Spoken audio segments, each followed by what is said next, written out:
Assalamualaikum warahmatullahi wabarakatuh. Waalaikumsalam warahmatullahi wabarakatuh.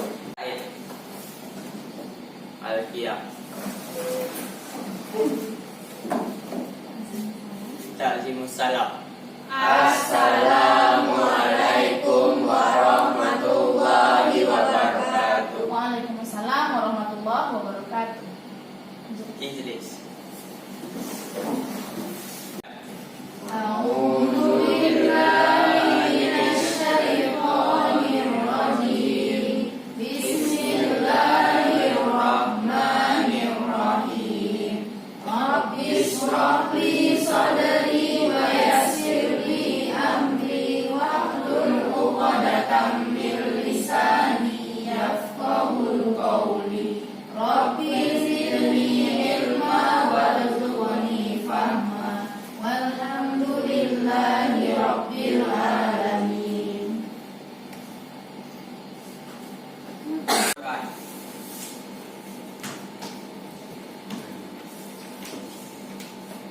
A'udzu billahi minasyaitonir rajim.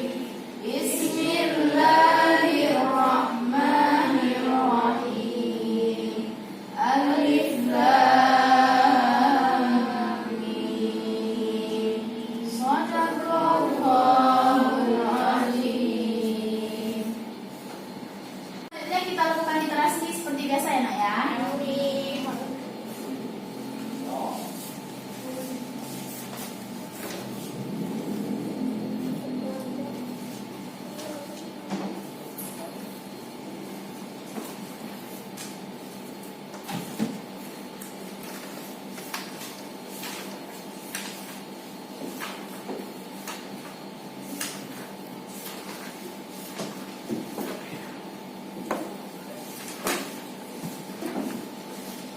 Oke, sudah dapat bukunya semuanya?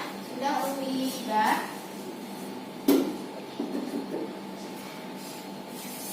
Silakan dibaca, kemudian disimpulkan ya, Nak ya. Sudah semuanya membaca? Sudah? Kalau sudah, silakan dikumpulkan lagi ke depan. Oh ya, bisa dibaca.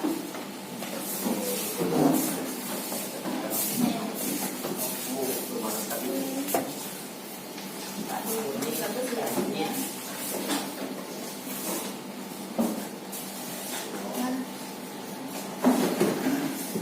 Umi absensi kelas terlebih dahulu. Amelia Kalica, Hadir Umi. Siti Aziza, Hadir Umi. Radiansyah, Hadir Umi. Naura, Hadir Umi. Ismail, Hadir Umi. Baraseta, Hadir Umi. Gogo Satria. Sakit Umi, Gogo sakit. Oh, kemarin hadir ya, sekarang sakit. Baik, kita doakan semoga Ananda Gogo lekas sembuh. Amin. Ya Rabbal Alamin. Baiklah Ananda semuanya, untuk pertemuan kali ini kita akan belajar KD tentang menganalisis kedudukan hadis sebagai sumber hukum Islam. Kemudian yang kedua, mendeskripsikan macam-macam sumber hukum Islam. Nah, dari KD yang pertama ini, Ananda diminta untuk dapat menjelaskan pengertian hadis baik secara bahasa maupun istilah. Kemudian yang kedua, menelaah dalil hadis sebagai sumber hukum Islam. Kemudian menjelaskan kedudukan hadis sebagai sumber hukum Islam. Kemudian menjelaskan fungsi hadis. Dan yang terakhir, mengklasifikasikan macam-macam hadis atau pembagian hadis.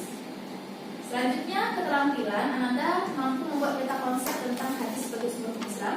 Kemudian menyajikan peta konsep tersebut di depan atau presentasi.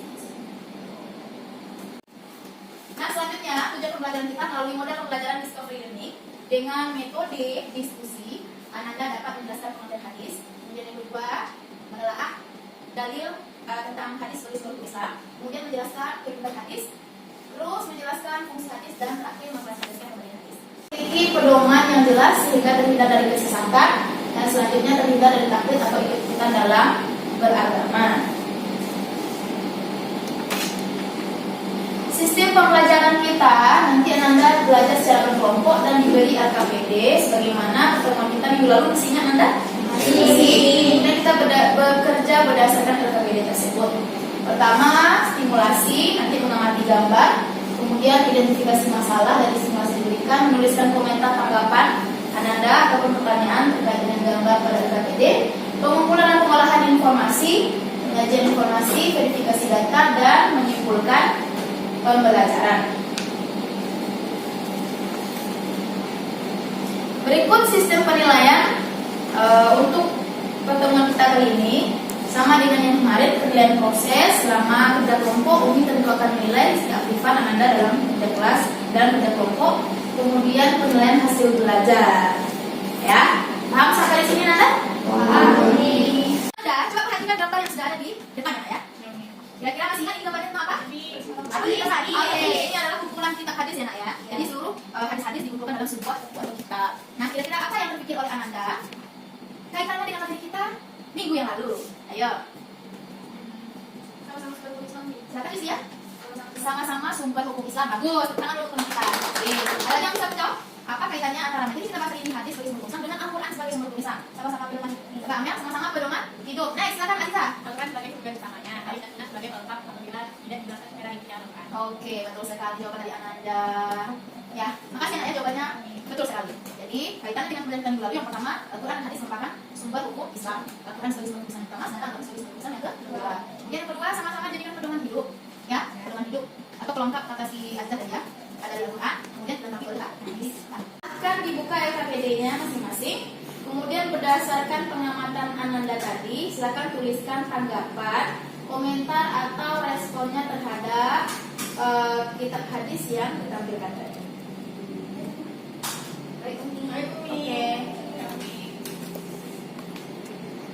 Ananda semua, kita langsung ya untuk kerja kelompok. Jadi silakan Ananda kembali ke kelompoknya masing-masing sebagaimana penugasan kita minggu lalu untuk mengerjakan LKPD. Ya.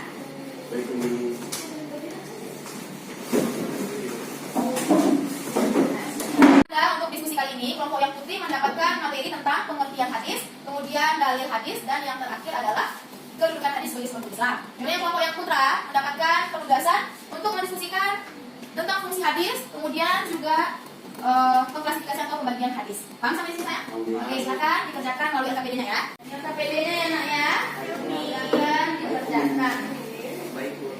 Oke. Nah, sembari Ananda mengerjakan, ya silakan temukan informasi yang ada pada LKPD tersebut, kemudian langsung dijawab ya pada LKPD-nya. Hadis riwayat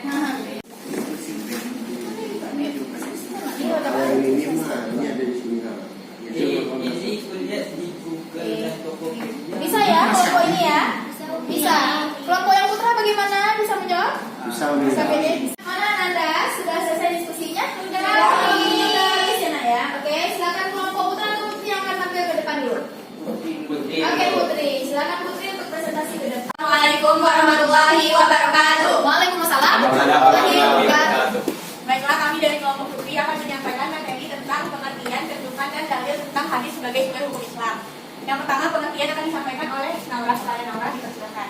Pengertian hadis. Hadis adalah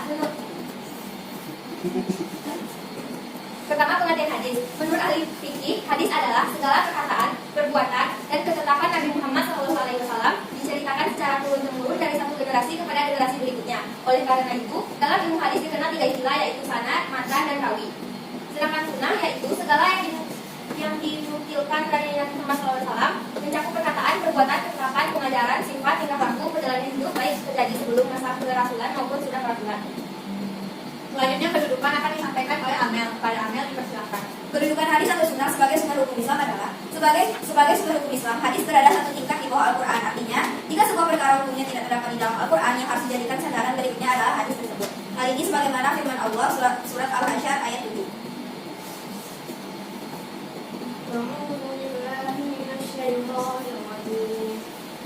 Bismillahirrahmanirrahim. Wa ma atakumur rasulu fakhuduhu wa ma nahakum anhu fantahu. Wattaqullaha innallaha syadidul iqab. Sadaqallahul azim. Baiklah, sekian materi yang dapat kami sampaikan. Semoga dapat dipahami. Kami tutupi dengan membaca Wabillahi taufiq wal hidayah. Wassalamualaikum warahmatullahi wabarakatuh. Yang kelas jangan tetapi yang di depan presentasikan hasil ujian. Yang penting jangan berikan respon terhadap materi di kelas ya. Oke. Assalamualaikum warahmatullahi wabarakatuh. Waalaikumsalam warahmatullahi wabarakatuh. Kami dari kelompok Putra akan mempresentasikan hasil diskusi kami tentang fungsi dan klasifikasi hadis. Kami open dari Ismail. Fungsi hadis terhadap Al-Quran memiliki ketentuan dalam Al-Quran, memperkuat hukum dan ditentukan dalam Al-Quran, memberikan penjelasan ketentuan dalam Al-Quran, menetapkan hukum yang belum disebutkan dalam Al-Quran. Klasifikasi hadis ada 9 bentuk: mutawatir, masyhur, ahad. Sekian dari kami. Apakah ada yang bertanya? Oke, apakah ada yang bertanya? Kalau kami ada bertanya? Iya, silakan. Silakan istirahat. Assalamualaikum warahmatullahi wabarakatuh. Waalaikumsalam warahmatullahi wabarakatuh. Saya Sri Hamdi Mahmudi bertanya apa itu hadis masyhur? Yang dimaksud. Baiklah, saya akan menjawab dari Yani dari kelompok Putri. Hadis masyhur adalah hadis yang diriwayatkan oleh orang sahabat atau lebih yang tidak mencapai derajat mutawatir. Namun setelah itu terkenal dan diriwayatkan oleh sekian banyak tabi'in sehingga tidak mungkin bersemakan dusta. Terima kasih. Apakah ada pertanyaan lagi? Ya, Cukup Oke, dari cukup sekian. Terima kasih. Wassalamualaikum warahmatullahi wabarakatuh. Waalaikumsalam. Dan sekarang saatnya untuk kita memberikan kesimpulan. Kira-kira dari kelompok Putri dan Putra, kita berdiskusi banyak lebar tadi. Siapa yang bisa memberikan kesimpulan dari materi yang kita bahas hari ini tentang hadis sebagai sumber hukum Islam? Oke, silakan. Amelia Garica mendapatkan ke depan. Sini nak. Sini berdiri. Sini ya. Sini aja. Dan oke. Assalamualaikum warahmatullahi wabarakatuh. Waalaikumsalam warahmatullahi wabarakatuh. Saya Amelia dari kelompok Putri. Saya akan menyimpulkan tentang hadis sebagai sumber hukum Islam. Hadis secara bahasa berarti perkataan atau ucapan. Secara istilah, hadis adalah segala perkataan, perbuatan, dan ketetapan yang dilakukan oleh Nabi Muhammad. Kedudukan hadis yaitu sebagai sumber hukum Islam. Hadis berada satu tingkat di bawah Al-Quran, yang artinya jika sebuah perkara hukumnya tidak terdapat di dalam Al-Quran, yang harus dijadikan sandaran berikutnya adalah hadis tersebut. Sebagaimana firman Allah surat Al-Hasyr ayat 7. Hadis terbagi menjadi 3, macam-macam hadis. Yang pertama hadis mutawatir, yang kedua hadis masyhur, yang ketiga hadis ahad. Oke. Baik Ananda, setelah kesimpulan sampai temannya tadi, Umi akan menguatkan sedikit ya nak ya, bahwa fungsi daripada hadis tersebut yang pertama adalah merinci dari hukum yang terdapat pada Al-Quran yang masih bersifat umum atau global, yang belum bisa kita maknai secara jelas ya, jadi dirinci oleh Al-Quran. Kemudian yang kedua apa? Memperkuat hukum yang terdapat dalam Al-Quran. Dan yang ketiga, menyampaikan hukum yang memang tidak ada dalam Al-Quran. Jadi hadis yang menjelaskan hukum dari suatu perkara.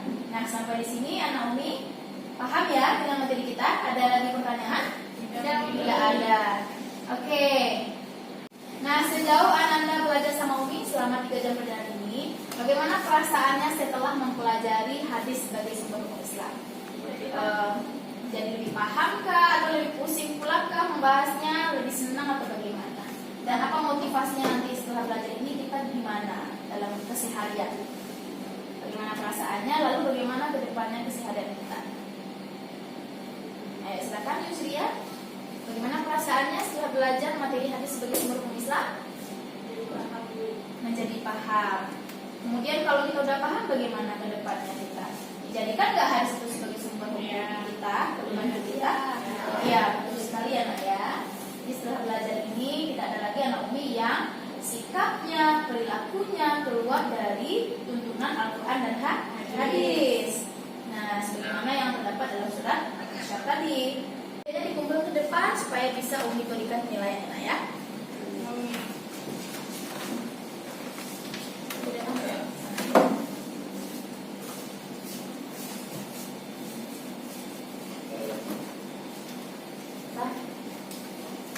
Silakan kembali ke tempat duduknya masing-masing. Silakan kembali ke duduk masing-masing.